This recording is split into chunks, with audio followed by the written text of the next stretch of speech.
Saya kasih intake form, saya jelaskan simptom tadi, psikodinamika simptom saya jelaskan, dia tanya saya jelasin, lebih masuk, lebih enak.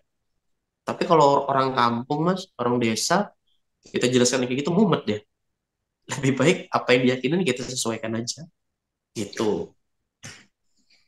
Ya kalau misalnya Ya, tiup-tiup ya tiup-tiup aja lah. ya.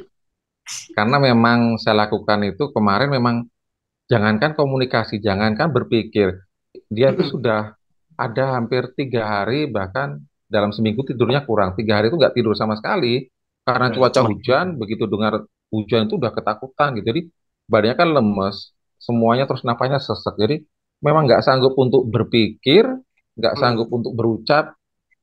Itu berawal, saya kaji-kaji berawal karena memang rumah tangganya yang berantakan kan gitu loh. Sempat bisa. Siap. Setelah memang sudah merasakan nyaman itu baru saya lakukan, saya ambil ke bagian mana yang terasa memang sakit, ya itu yang saya lakukan, saya pegang, saya ambil. Tapi itu saya lakukan terakhir setelah dia mulai merasakan nyaman dengan keadaan Ya, saya, dengan kehadiran saya. Nah, terus itu tadi seperti yang Mas sampaikan tentang tapping-tapping tadi, itu kan biasanya langsung ke pesertanya ya, ke yang sakit. Ini tadi diwakilkan. Itu kalau boleh cerita, alur prosesnya bagaimana? Sebenarnya kan itu hmm, ya bisa, kalau bisa mungkin kali di dunia yang sifatnya agak klinik masih ya, pikirannya sikat kan boleh. agak nyambung. Tapi kalau yang proses secara alaminya bagaimana? Dilakukan kepada orang lain, apakah harus si sakit tadi tahu dulu, kliennya tahu dulu, atau tidak perlu tahu, tidak masalah? Ya, kalau dari pelajarannya mas surrogate itu tidak perlu tahu. Kita cukup mewakilkan saja. Bahkan saya tuh beberapa kali misalnya ya, saya nggak ngapa-ngapain, lagi gabut lah, lagi lagi nggak ngapain. Saya cuma bilang gini, saya wakilkan semua klien saya yang pernah datang ke ruangan ini, Hmm. apapun masalahnya, udah saya tapping. Kayak gitu. Sebenarnya malah kan yang Craig David ya, siapa sih namanya? Siapa? Saya lupa yang penemu EFT. Malah semakin ke sini EFT-nya tuh malah ke kuantum mas, tanpa ini lagi mas, bener-bener kuantum, Ya, kayak quantum touch gitu loh, bener-bener di dunia kuantum. Jadi cuma niat, niat, udah, imajinasi. Kan kalau quantum itu ada empat ya, satu intention, attention, imajinasi, napas. Empat ini udah dapat, udah terjadi tuh. Nah itu EFT mulai mengarah-mengarah ke situ tuh, makin ke sininya. Kalau kita lihat dari websitenya ya, dari yang Craig David ya, siapa sih namanya lupa saya lah, yang penemu apa, penemu EFT itu dong mas. Jadi kita benar-benar mewakilkan, mewakili aja surrogate. Atau nanti deh mas, saya ke, oh kan kita sudah sempat WA-an, nanti saya kirim deh langsung ke ini ya, buku-buku EFT-nya. Nah itu ada yang penjelasan ya, surrogate siap. itu gimana gimana, itu lebih lebih ada strukturnya. Nah itu dia, bahkan ada kasus apa, studi kasusnya, ngapain ngapain ngapain. Saya dulu gara-gara buku itu pengen buka khusus untuk EFT karena ternyata EFT itu bagus banget mas, keren banget. Yang terpenting adalah bagaimana kita menggali si klien ini. Nah itu cara menggalinya, itu disertakan bagaimana cara menggalinya, bagaimana sesuatu yang tidak terpikirkan, bahkan dengan beberapa kalimat itu terbongkar sendiri. Nah itu tuh kerennya. Saya baca buku itu, ada saya adopsi beberapa kalimat, kalimat pertanyaan seperti coaching sih sebenarnya, tapi itu benar-benar bisa ngebongkar, ada wow momennya jadi gitu. Bener ya mas, kayaknya ini deh. Iya iya. Nah kalau sudah klien kayak gitu kan sudah ada wow momennya tuh, udah terapeutik juga tuh. Jadi gini, walaupun saya apa nih isu negatifnya misalnya, katakan. Nah itu dia itu bagus. Ada 3 buku kalau nggak salah mas. Saya dulu baca semua, habis itu saya baca. Karena tertarik dengan, oh, ternyata IFT ini nggak simpel-simpel amat. Bahkan karena simpelnya ini ternyata dirunut lagi, dipecah-pecah lagi bagus. Ih, keren saya bilang. Ya, itu dia. Walaupun gini dong, paling gini. Walaupun saya begini, nah, ternyata kuncinya adalah di kalimat setupnya, kalimat itunya. Oh ternyata begini. Misalnya kayak kanker kemarin. Oh kanker kemarin ternyata eh, karena kesal sama iparnya kalau tidak salah. Oh kekesalan dengan ipar ini. Karena mulutnya pedas. Saya menerima diri saya sepenuhnya. Walaupun itu tidak nyaman. Dan saya memilih untuk berdamai dengan diri saya. Dan berdamai dengan diri. Itu doang. Tapping lagi. Berapa lagi gitu. Dan itu bagus. Nanti saya share bukunya. Teman-teman nanti yang lain, yang nggak tahu nomor saya atau ini langsung ke Mas Iman ya, nanti minta sama Mas Iman aja bukunya EFT itu. Kalau dulu kan saya print itu EFT itu lumayan itu, karena cerita apa studi kasusnya itu menarik Mas, dari kanker, dari yang lumpuh, suroget. Suroget itu apa ya? Saya lupa. Em, dia melahirkan anaknya apa neneknya gitu, saya lupa. Ada ceritanya itu. Nanti dari buku tuh nanti pas baca sendiri, nanti akan ketemu. Oh ternyata surogetnya jarak jauhnya bagus. Itu bisa. Bahkan kan EFT nggak cuma sakit psikis dan mental, psikis, fisik dan mental bukan. Tapi bisa ke LOA, bisa ke pembersihan barang, pembersihan rumah, itu Ya. ternyata bisa. Ternyata bilang, kok sampai segitunya ya? Itu udahlah, nikmatin lah. Artinya ada ilmu yang orang share, riset juga mereka, percobaan juga banyak, ya kenapa nggak kita pakai?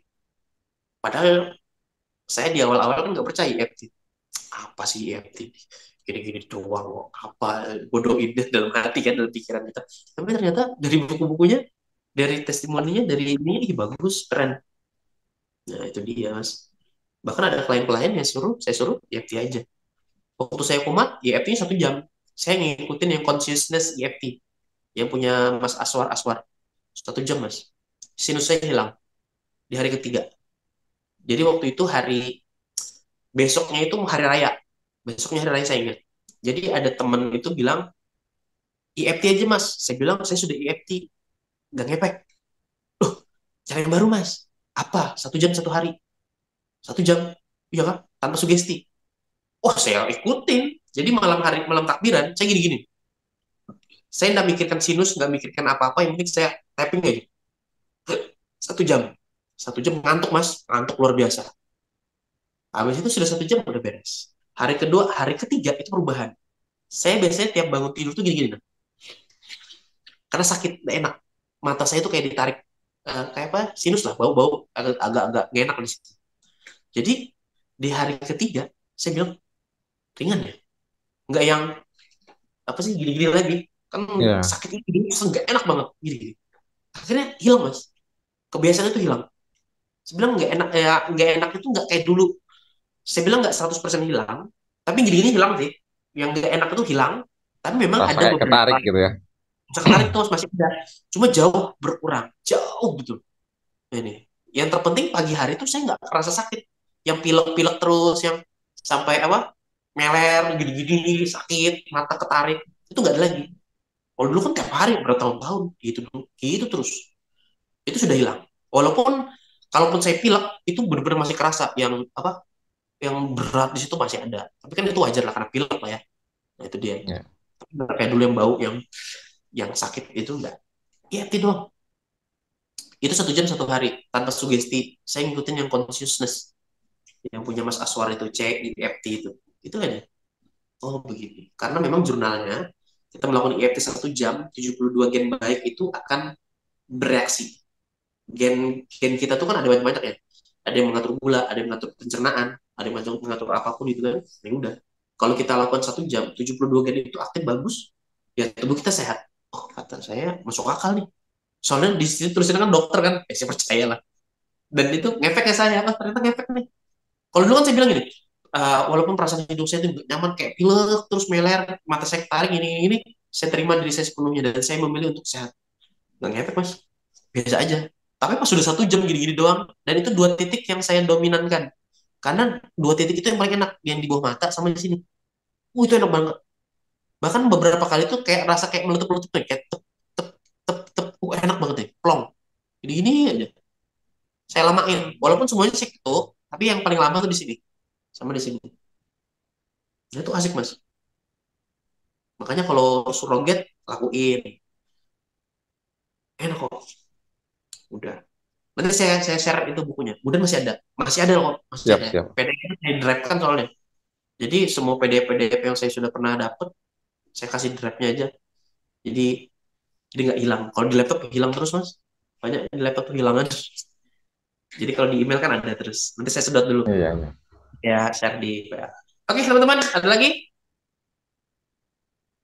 Kalau ada kita bertemu di lain waktu. Oke, siap, siap. Mas Iman, Mantap, Mas. silakan bikin. Yo, kalau nggak ada, kita tutup nih, sudah habis waktunya. Next kita akan bisa bertemu lagi. Gimana tutup ya Mas Adit ya? Siap, Mas Iman. Siap. Teman-teman, terima kasih atas kesempatannya Mas Iman, Pak Direktur, dan teman-teman yang lainnya membersamai malam ini. Mudahan ini bermanfaat, mudahan ini bisa diterapkan teman-teman, bisa dieksekusi. Dan saya minta maaf, saya tidak berniat untuk gurui atau apa, saya hanya sharing. Mudah nanti teman-teman juga sharing, saya nanti ikut nimbrung, ikut nimba ilmunya. Rasanya siapa ya Mas? Habis saya itu siapa gitu. Nanti saya ikutlah. Pokoknya, oke. Saya serahkan ke Mas Iman. Dari saya, Assalamualaikum warahmatullahi wabarakatuh. Waalaikumsalam. Waalaikumsalam. Terima kasih Nah, Mas Adit, ini luar biasa ya, sekali ya. Dan memang kita sangat butuh sekali sharing-sharing seperti ini, dan kita akan continue terus-menerus ya, setiap bulan mungkin bisa 5 agenda, 10 agenda, tergantung nanti kesiapan dari para trainer yang kita siapkan. Nah, untuk itu, untuk para alumni maupun CH, CHT, atau MH, terus semangat ya, karena di LKP ILSA tidak sesudah pelatihan dibiarkan begitu aja, tidak ya. Yang penting ada kemauan, walaupun nggak bisa ikut Zoom, kita sediakan di apa tuh namanya di link YouTube yang kita sudah privasi ya. Kalau memang pelatihan ini kan khusus alumni, maka itu di privasi. Beda kalau umum, berarti saya akan di-share untuk umum, bisa dibuka kapan saja. Gitu ya, untuk umum. Kalau ini privat, jadi hanya dibagikan di grup hipnoterapi saja yang khusus alumni gitu ya. Nah, jadi teman-teman sangat banyak sekali kesempatan-kesempatan belajar walaupun tidak bisa yang berkaitan berkenan hadir jika melewati Zoom seperti ini. Namun manfaatnya kenapa kalau misalkan hadir seperti ini, satu akan mengenal para trainer, juga bisa bersilaturahmi dan bisa berkonsultasi secara langsung ya ke para pematerinya yang sudah expert. Nah, di akhir acara saya ucapkan terima kasih ya untuk semuanya. Saya tutup. Assalamualaikum warahmatullahi wabarakatuh. Terima kasih ya untuk semuanya. Salam.